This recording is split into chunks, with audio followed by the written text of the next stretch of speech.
di kena kau di pikir lagi.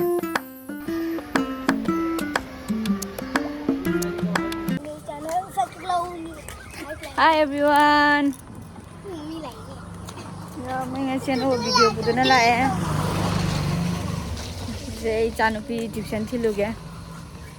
अजुकगी ने town दमु Heidi Chanu पापू दगने मागी ने स्कूल की ने कहीं नौकर ले युगे.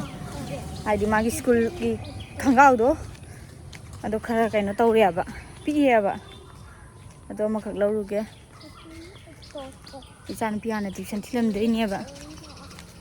उनकी सी हम मंगे. Kesana? Coba bu. Oi, hai taro. Jangan nggak hai taro. Sudah ipo ke bek tu bro. Gana. Kakalo. Mana cedera ni? Sudah tu pamu. Tahu cinggal lu. कोई टुकटुकी दो इन चले हाई लाइन गाइड इन चले अब स्कूटी गाइड में चापू उतरे नोंग से नोंग किया मंगे नोंग चुदरे खंगे दो ना पुत्र बा वजह अरे नसन दो जन हाल याद ये बिल्कुल फाज़ लो याद का बाबू जाओ सीजिंग दो पा चिका उई हाई तरह ता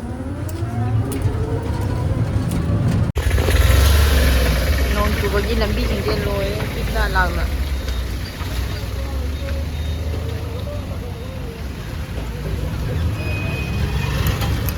Jambu.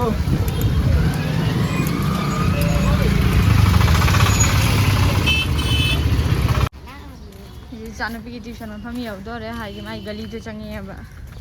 Ayah anak buat tuition orang datang lebih kan dari road.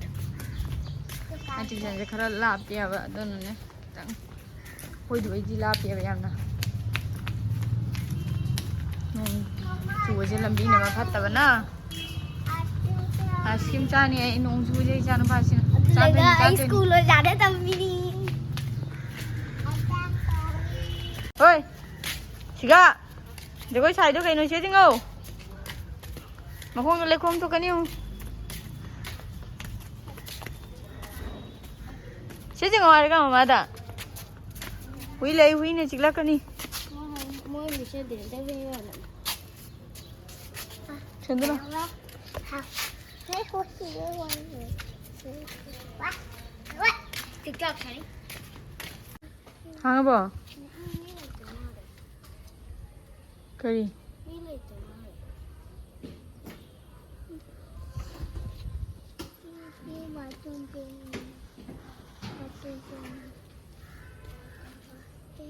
तो आते कॉलिंग बेल चेकिंग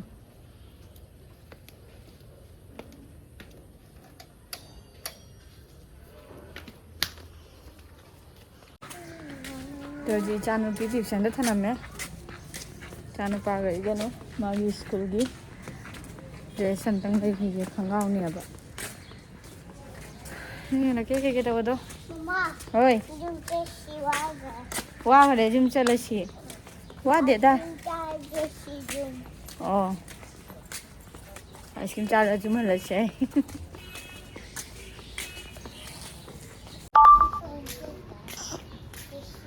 बाबू का मम्मा का जिला चतोई नी हां हां दे तू जुम पंगा की बेदे के चिजा ओए करी हां हां अरे पासी ओके आइसक्रीम चाहिए ने निंगाई तो इंसान पासी आइसक्रीम ने आता फम बिजा तो नहीं हमारा ला बाबू पी रही लो रहेगा ने ता दो आइसक्रीम जम चानी गबो आइसक्रीम चाहिए भी एक दिन देउरी आइसक्रीम चाहिए नो रे मा जाओ दो रे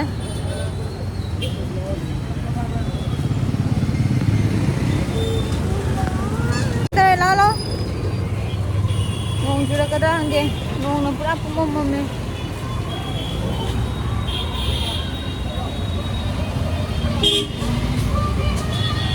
Makade mo anda ni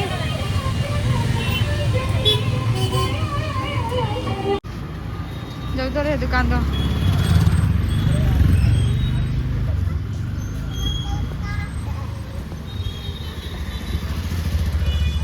से बोमरा सिगा ngang पोट पुनः मा फंगी अब सिगे लेगन चंद्रा चंद्रा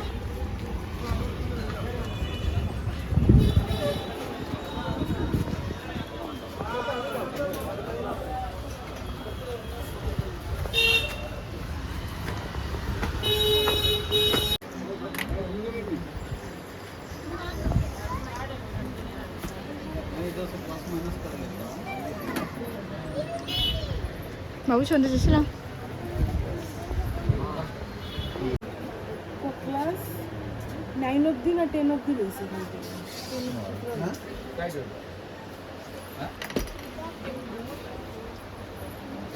मैं काटूं तो हिसाब बताओ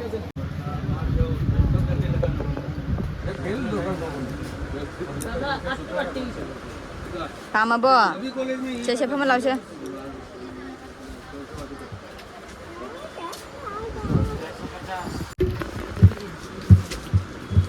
हम सिंगी रेनकोट जेंगी के मैं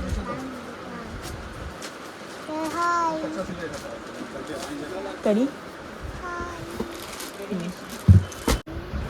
बाबू का ममा गई ने रेनकोट ले रही बखम रो जत्रो बनी कांचे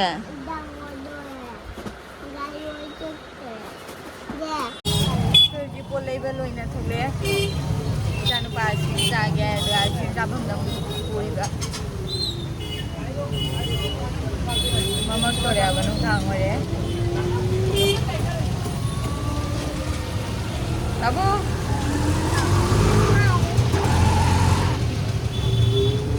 askin jaga nani ngai tahu na asi thore ma askin de yam pame ba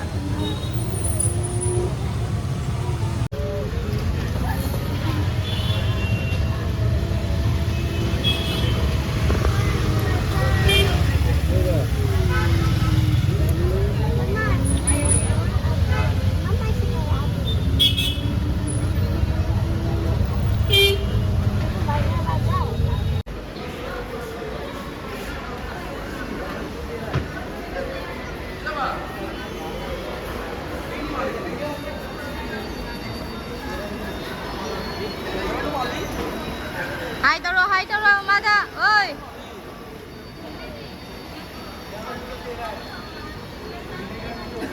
dai tong harau di ma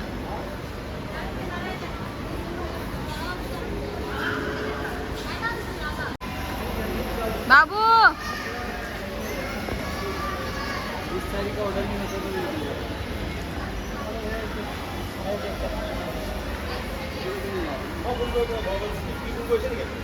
चालू हो गया अच्छी बात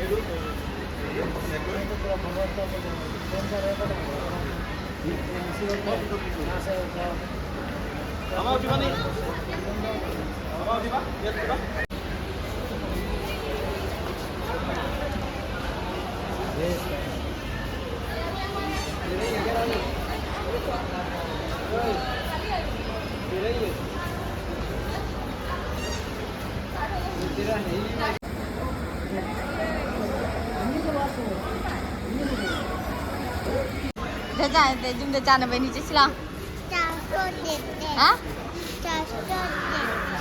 거기 도개면 cái hay nữa thôi à chúng ta cha tôi lực thôi cả là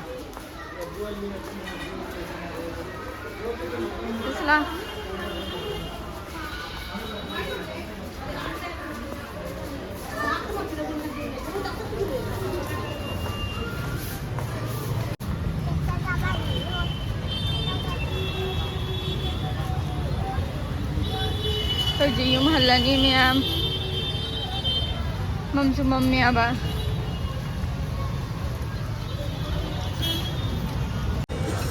four line দিছে নি box একটা four line একটা আর rule দুইটা না নি কত হইছে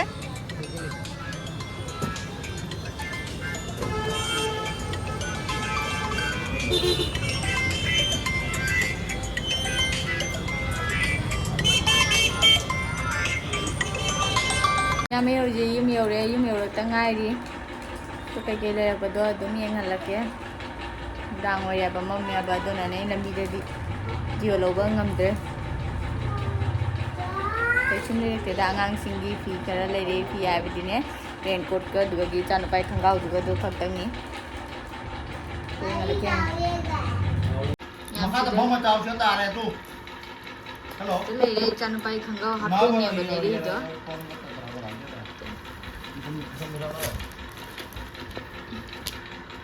siga ꯂꯩꯔꯦ ꯏꯆꯥꯅꯨꯄꯥꯒꯤ ꯍꯥꯞꯄꯦꯟꯗꯣ ꯑꯗꯨꯒꯒꯤꯅꯦ sigana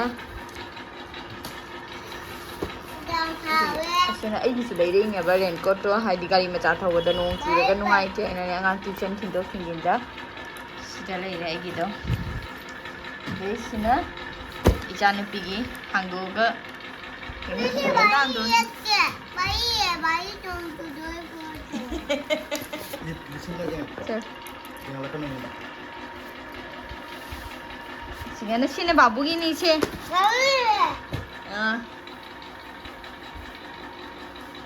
신의 째째기니 신의 이자누피기니 한가오가 빼노 푸리께냐가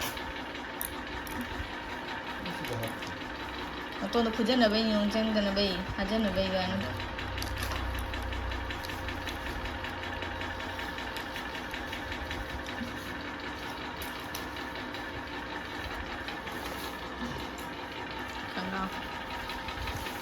바보이시나 게 너다 니마 이디 방데 그랬더니 이제 오늘 한들어 지금 나 있잖아 봐야 돼 마이네 강가오 야우데 방강기디 강가오 야우버 펑디야바 근데 마이네니 좀 애기수 그니까 강가오거든 자 많이 한거는 아주가 이네 있잖아 지금 이는 레리 마기 티핀 하나 레리 아이디 마이 티핀도 걔는 떠오드나 Minta ni tipi nam dari dia, Pak.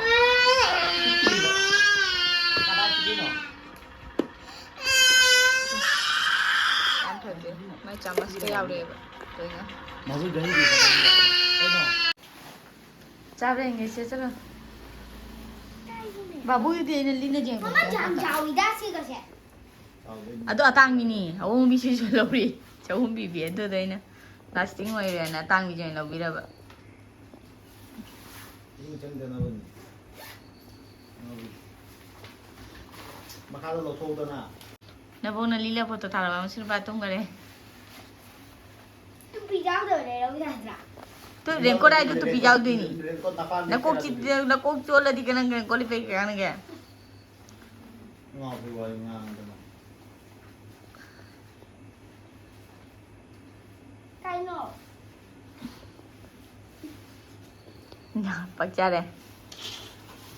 Jika lagi sih saya. Domya may nga sige video siya sige tum silage matangyan over video da mo na si ma'am. Bye bye.